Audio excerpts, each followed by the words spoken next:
ये बयान कर दीजिए, you are a member of the PMLN still, ठीक है, ओके। तो हर दफा पूछती है नहीं तो क्यों ना पूछें जी, हर मिनट पे मामला तब्दील होते हैं, पूछने में हरज तो नहीं है। लास्ट टाइम आप इंटरिम प्राइम मिनिस्टर बना रही थी, वो भी आपने नहीं किया। हमने जब हमारे बस में होगा फिर आपको पता नहीं हम आपको क्या बना देंगे, लेकिन फिलहाल तो आप ये बताइए कि आपके जो लीडर हैं, पहले का अगस्त में आए 14 अगस्त को आए, फिर फरमाया जी सितंबर ही पक्का है, फिर अब फॉर्मर प्राइम मिनिस्टर शहबाज शरीफ साहब, उनके भाई साहब ने कहा जी अक्टूबर में आएंगे। आने का मूड है सर या नहीं है? देखिए, मियां साहब ने कभी नहीं कहा वो कब आएंगे, वो अपना फैसला करेंगे तो आपको बता देंगे। कौन फैसला करेगा? मियां साहब, मियां नवाज शरीफ साहब जी, क्योंकि उनका इलाज हो रहा है। इलाज हो रहा है, शायद खाकान वासी साहब खुदा का खौफ करें। आप रिपोर्ट मंगा लेना। देखें, सफर वो कर सकते हैं लेकिन वो इधर का मुस्तकिल ज्यादा अरसा नहीं रह सकते, इलाज जारी रहता है। आप तो वो इधर आ जाए फिर इधर से चले जाए। आप भी 3-3 रोज के लिए तो जाते हैं लंदन महीने में। यहाँ जब वो आएंगे तो उनको जेल जाना पड़ेगा, उनको जेल जाना पड़ेगा। अच्छा जी, उनको सरेंडर करना पड़ेगा हाई कोर्ट के सामने, फिर हाई कोर्ट कहेगा जमानत दे दूं या जेल भेज दूं, ये उनका फैसला है और फिर उनकी अपील के फैसले होंगे। ठीक, तो वो अगर जेल भी गए तो ज्यादा अर्सा जेल में नहीं रह सकते, क्योंकि उनकी अपीलें जो बड़ी वाज़ेह हैं, उसमें कोई दो राय नहीं है। हालांकि हमारे मुल्क में इंसाफ के दो कानून हैं, एक इमरान खान के लिए, एक नवाज शरीफ के लिए। तो बहरहाल उसके बावजूद भी मैं नहीं समझता कि उनकी अपीलें जो हैं वो उनको केसेस तो PMLN के सर, जब PMLN के प्राइम मिनिस्टर थे पीछे, तो सारे तो इतने लोगों के केसेस खत्म हुए। अब कौन किसका लाडला है या किसका नहीं है, तो वो तो बात बड़ी दूर तक जाएगी, आप जानते हैं मुझसे बेहतर। नहीं, ये देखें आप इसको जो है ना एक पॉजिटिवली देखें। अच्छा, कि प्राइम मिनिस्टर के पास कोई इख्तियार नहीं होता कि किसी को का केस खत्म करवा सके। तो उनके भाई प्राइम मिनिस्टर थे, उनकी जमात इक़्तिदार में थी, उसके बावजूद जो लीगल प्रोसेस है वो जारी है। उसमें एस्टैब्लिशमेंट का रोल रहा है, प्राइम मिनिस्टर कुछ नहीं कर सकता। सर एस्टैब्लिशमेंट का रोल रहा है, जनरल बाजवा ने भी बताया और उन्होंने भी बताया कि एस्टैब्लिशमेंट का रोल माजी में रहा है, लोगों को अंदर कराने में भी रहा है, बाहर निकालने में भी रहा है, ये सारी चीजें लगी नहीं है ना। लेकिन कम से कम ये क्रेडिट जरूर दें कि उस बैसाखी के सहारे मियां नवाज शरीफ ने अपने केस खत्म नहीं करवाए। अच्छा, ठीक है जी, नहीं कराए। अच्छा, आप कह रहे हैं। अच्छा, आप ये बताइएगा कि मियां साहब पक्का है कि वो अगले जो इलेक्शंस होंगे उसमें वो उम्मीदवार होंगे वजारत उज़्मा के PMLN के? Is that confirm? नहीं, ऐसी कोई बात नहीं है, ये फैसला उन्होंने करना है। अच्छा, कंफर्म नहीं है अभी? नहीं, मैंने कोई ऐसी बात सुनी नहीं है। अच्छा, नहीं, शहबाज शरीफ साहब बार बार कहते हैं जी वही होंगे। वो पार्टी के सदर हैं, अगर वो कह रहे हैं फिर दुरुस्त बात जी है। उन्होंने कहा है। अच्छा, आपने नहीं सुना कि आपके सदर ने क्या कहा है नवाज शरीफ साहब के बारे में? नहीं। अच्छा, आपने नहीं सुना? सुना करें सर। मैंने वो एक देखा था क्लिप उनका कि वो कह रहे थे कि अक्टूबर में आएंगे जी, और ये भी कहा कि हमारे जब वो प्राइम मिनिस्टर थे तो वो कहते थे अगले इलेक्शन में हमारे उम्मीदवार नवाज शरीफ साहब होंगे। आप क्या सुनते हैं, अपने लीडर की बात नहीं सुनते? नहीं, देखिए, वो एक कहा जाता है जब आप एक जलसा करते हैं, एक तकरीर करते हैं, लेकिन ऐसा कोई फैसला मैंने देखा नहीं है। अच्छा, कोई फैसला नहीं है? हाँ, हमने वैसे औरों का भी सुना है, ख्वाजा आसिफ साहब ने भी फरमाया, बहुत से लोग, बट आप कह रहे हैं वो खुद ही फिलबदी कहते हैं, उसमें कोई नहीं। आप सवाल करते हैं, वो जवाब दे देते हैं। हम जैसे आप पूछते हैं कि मियां साहब कब आ रहे हैं, तो ख्वाजा साहब भी नहीं, वो तकरीर कर देते हैं। अच्छा, आप कह रहे हैं कि आपके लीडर जो हैं नवाज शरीफ साहब, उनके बारे में मुस्तनद नहीं है बात पार्टी के अंदर या नवाज शरीफ साहब के अपने हवाले से कि वो अगले PM के कैंडिडेट होंगे PMLN? ऐसी डिस्कशन कम से कम मेरी नॉलेज में नहीं है। ठीक है, आप कह रहे हैं कि नहीं है। पब्लिक स्टेटमेंट दी जा सकती है, किसी ने शायद दी हो, लेकिन कोई ऐसी डिस्कशन पार्टी में नहीं हुई है। अच्छा जी, तो ये अभी जो हम दिखा रहे थे इसका मामला बिल्स का, तो शायद खाकान अब्बासी साहब, इज दिस इनएविटेबल? अगर आप बैठे होते काकड़ साहब की जगह तो फैसला करना होता, तो आप क्या कहते हैं कि भाई ये तो अब इसमें कोई गुंजाइश है ही नहीं, हमने IMF के साथ कमिटमेंट की है, फ्यूल एडजस्टमेंट है, पेट्रोल की कीमत बढ़ती है, ज़्यादा होती है, IPPs को पैसा देना है, ऐसी बात है या कोई और ऑप्शंस हैं?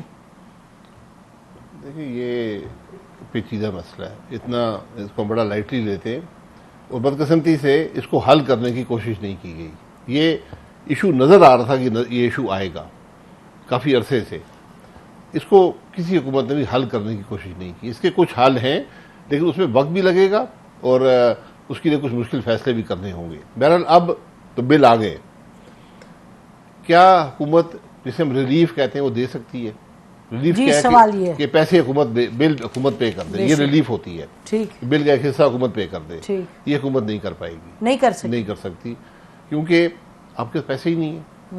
आप चाहें तो सारे पाकिस्तान के बिल अदा कर सकते हैं, लेकिन उसके लिए आपको कर्जा लेना पड़ेगा इजाफी। जब आप वो लेंगे तो आप एक गैर जिम्मेदार मुल्क बन जाएंगे कि आप कर्जे लेकर बिजली के बिल अदा कर रहे हैं। तो IMF से भी आपकी यकीनन ये कमिटमेंट्स होंगी, हम ये इसके सब्सिडी होगी ना, नहीं देंगे तो सब्सिडी अब नहीं दे पाएंगे। तो बिल हैं, बिल ज़्यादा हैं, उसकी बढ़ने की वजूहत में बयान कर देता हूँ। इसका एक हल है मौजूदा इस वक्त। जी, वो ये है कि इस बिल को स्टैगर कर दें, अच्छा, इसको किस्तें बना दें। जब सर्दियों में बिल कम होते हैं, ये वहाँ पर ऐड कर दें। यानी ये जो इस महीने का बिल है, अगले महीने का बिल है, ये 2 महीनों के बिल जो हैं अगस्त और सितंबर के, इनकी किस्तें बनाकर और नवंबर, दिसंबर, जनवरी, फरवरी, मार्च उन महीनों में ऐड कर दें ताकि लोगों को रिलीफ मिल जाए। सर इसका मतलब कि जो अभी मीटिंग हुई है आज PM केटेकर PM ने की है, तो आप कह रहे हैं ये खाली जमा खर्च नहीं है, इसमें ये हल निकल सकता है, ये वाला जो ये मुझे तो यही हल नजर आता है आज अवाम को रिलीफ देने का। ठीक, कि उनको ये बिल आज ना देने पड़े। हाँ। वो एक हिस्सा आज दे दें जो अफोर्ड कर सकते हैं, बाकी आप 4-5 किस्तें वो जो आप फरमाया कि सर्दियों में जब कम हो, यही हल नजर आता है। अब मसला है क्या और क्यों है? मसले में बहुत से पहलू हैं। हमारा फेवरेट जो इसकी वजह हम बयान करते हैं कि हमने बड़ी महंगी बिजली लगा ली है, आपने सुना होगा जी IPPs है। ठीक, IPPs हुकूमत पाकिस्तान ने एक पॉलिसी बनाई। उन्होंने कहा जनाब ये एक डॉक्यूमेंट है, ये इसे हम कहते हैं पावर परचेज एग्रीमेंट, ये मैंने बना के रख दिया। ये एक और डॉक्यूमेंट है इम्प्लीमेंटेशन एग्रीमेंट, सॉवरेन गारंटी है, और ये एक तीसरा नेपरा ने टैरिफ दे दिया, तुम यहां साइन करो और बिजली लगा दो, हम बिजली आपसे खरीदेंगे। जब हम खरीदेंगे तो फ्यूल की कीमत भी दे देंगे। ये हुकूमत पाकिस्तान ने कहा, उस आदमी ने नहीं कहा, और सॉवरेन एग्रीमेंट है, उसने आपको यहां पर पिस्तौल नहीं रखा कि मुझे रेट दे दो, गारंटी। ठीक है। अब हम लोगों को कहते हैं तुम सारे चोर हो। अब हम कहते हैं बड़ी महंगी बिजली तुमने लगा दी है, तुम सारे चोर बन गए। अब आपकी क्रेडिबिलिटी भी खत्म। भाई आपने सारे कुछ डॉक्यूमेंट दिए, किसी ने डॉक्यूमेंट नहीं बनाया। रिको डिक भी RK हर जगह हम ऐसे रिको डिक को आप अलग देख लें। अब बिजली महंगी क्यों हो रही है? बिजली महंगी इसलिए हो रही है, अभी ये महंगी के अलावा इसको और एक बड़ा संजीदा पहलू और भी है। पहली बात है डॉलर, बिजली डॉलर्स में है, फ्यूल भी डॉलर्स में है, वो भी डॉलर्स में है। IPPs एग्रीमेंट में डॉलर का सारा बिजली होती आपकी इन्वेस्टमेंट डॉलर्स में है ना। ठीक, मैं अगर डॉलर में इन्वेस्ट करूंगा, ठीक, तो उस वक्त डॉलर में इन्वेस्ट किया तो 105 रुपए का था, अगर आज वो 305 का हो गया है तो मेरा कसूर तो नहीं है ना। मैंने तो डॉलर में इन्वेस्ट किया, मैं तो रिटर्न डॉलर में लूंगा। टैरिफ में आपने रिटर्न डाला, मैंने नहीं डाला, और वो एग्रीमेंट में है, एग्रीमेंट में है। अब आप कहते हैं उसका फ्यूल रेट वो भी आपने लिखा हुआ है कि उसके मैं हीट रेट ऑडिट कराऊंगा। ये हम जरा अपने वादे से हटते हैं इस बात पे। तो फिर जब आप डॉलर महंगे हो गए, बिजली महंगी हो जाएगी। फ्यूल प्राइसेस जब महंगी होंगी तो बिजली महंगी हो जाएगी, ठीक है। हमारी हर चीज डॉलर्स में है, और जब दुनिया में एक कमोडिटी का सुपर साइकिल है, तेल भी महंगा है, कोल भी महंगा हो गया है, आपके थर का कोयला उसके अंदर भी एलिमेंट्स है डॉलर के, वो भी महंगा हो जाता है उसके हिसाब से, ये भी महंगाई आ गई। फिर एक बड़ा मसला पैदा हुआ है जो जिसको हम देखते नहीं है कि आपकी इकोनॉमिक डाउनटर्न है, आपकी बिजली की कंजम्पशन गिर गई है। तो आपने मियाँ नवाज शरीफ साहब के ज़माने में जो इसको दूर करने के लिए पावर प्लांट्स लगे थे, जिसमें 4 LNG के थे, 3 कोल के थे, कुछ थर के लगे, कुछ न्यूक्लियर लगे, कुछ हाइडल ऑनलाइन आ गए। वो तकरीबन 12,000 मेगावाट के करीब बिजली लगी थी, कमोबेश 11-12,000। ये सारी नई बिजली थी। इसके कैपेसिटी चार्जेस हैं मियां नवाज शरीफ के ज़माने जी 13 से 18 तक, और ये बड़े कंपैरेटिव रेट्स पे लगी। ये एफिशिएंट बिजली है, ठीक, ये इनएफिशिएंट बिजली नहीं है।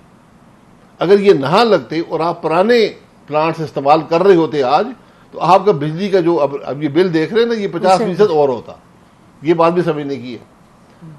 तो अब जब आपके इकोनॉमिक डाउनटर्न आ गया, वो प्लांट लगे हुए हैं, उनके कैपेसिटी चार्जेस मौजूद हैं, आपकी कंजम्पशन डिमांड कम हो गई है, तो आप कॉस्ट बढ़ गया। आप उनको चला नहीं सकते। अब वो कैपेसिटी चार्जेस सारे आपके बिल पे ऐड हो जाते हैं, तो बिल बढ़ गया। ये प्रॉब्लम्स पैदा हो गए। इसके अलावा एक चोरी का लिमिट भी है। जो चोरी होती है बिजली और जो आप बिल कलेक्ट नहीं कर पाते। मसलन अभी मुझे किसी ने भेजा था कि जो पेशावर इलेक्ट्रिक सप्लाई कंपनी है, ये 20, 21, 22 के नंबर्स हैं, जिसे हम लॉसेज कहते हैं, यानी जी। जो नेपरा ने अलाउ किए उससे ऊपर के लॉसेज। ठीक। ये 153 अरब सिर्फ पेशावर इलेक्ट्रिक सप्लाई कंपनी के हैं लॉसेज जी, which means you can't collect, right? जी, स्टोलन। जो उन्होंने बिजली मिली उनको और पे नहीं, उन्होंने 153 अरब कम वापस पे किया। ये सिर्फ एक का है और इसमें कोई भी बड़ी जिम्मा नहीं है। 193 बिलियन, 153 बिलियन 153 सिर्फ बिलियन। एक पेशावर इलेक्ट्रिक। ये नंबर्स हैं, मेरा ख्याल दुरुस्ती होंगे, 20, 21, 22 के हैं। जो आपका लाहौर इलेक्ट्रिक सप्लाई कंपनी है वो भी तकरीबन 72 अरब का नुकसान है। जो आपकी मुल्तान की है 75 अरब का नुकसान है। सारे सूबे इसमें मुलव्वस हैं। हैदराबाद है, हैदराबाद में भी 45 अरब का, सक्खर में 43 अरब का, कोयटा में 46 अरब का। तो हर जगह चोरी भी हो रही है और आप बिल भी नहीं कलेक्ट कर पा रहे, और कुछ जगह पे जो लॉसेज, टेक्निकल लॉसेज अलाउ किए हैं नेपरा ने, उससे आपके टेक्निकल लॉसेज भी ज्यादा